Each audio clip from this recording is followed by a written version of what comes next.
झारखंड के मुख्यमंत्री हेमंत सोरेन इन दिनों ईडी की जांच में बुरे फंसे नजर आ रही हैं।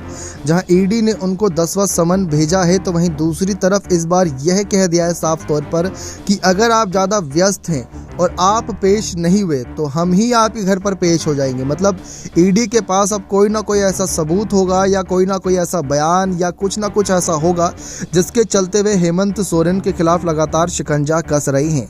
अब इन्हीं बातों को ध्यान में रखकर हेमंत सोरेन की झामुमो वहाँ पर जो गठबंधन की सरकार है वे अगली रणनीति पर भी सोच विचार कर रही होगी, क्योंकि इन दिनों दिल्ली, बिहार, अन्य और महाराष्ट्र राज्य की बात कर ले, हर तरफ सरकार की स्थिरता को लेकर सवाल खड़े हो रही हैं। लेकिन झारखंड में भी ये सवाल काफ़ी लंबे समय से खड़े हैं हेमंत सोरेन की वजह से। अब हेमंत सोरेन के मन में कहीं ना कहीं सेकंड ऑप्शन यानी कि प्लान बी जरूर चल रहा होगा।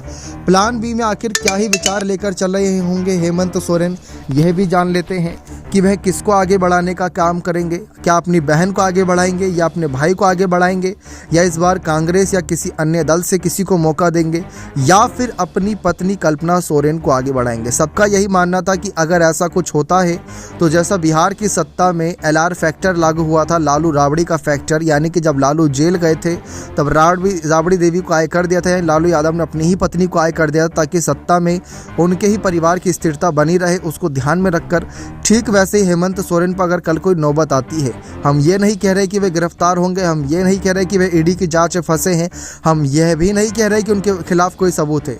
हम सिर्फ इस बारे में चर्चा कर रहे हैं कि हर किसी के पास कोई ना कोई प्लान बी है।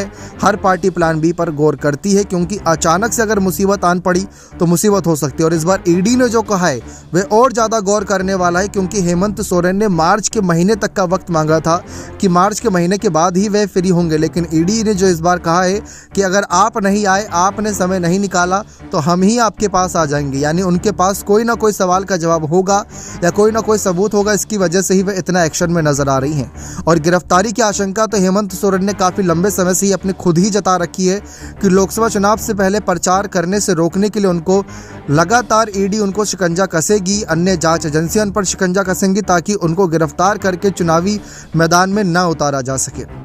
लेकिन प्लान बी क्या होगा, इस पर सबकी नज़रें हैं कि क्या वह अपनी ही पत्नी को आय करने के बारे में सोचेंगे या अपने परिवार के अलावा किसी अन्य चेहरे के आगे विकल्प के बारे में सोच रहे होंगे। बने रहे चैनल के साथ। बहुत बहुत धन्यवाद।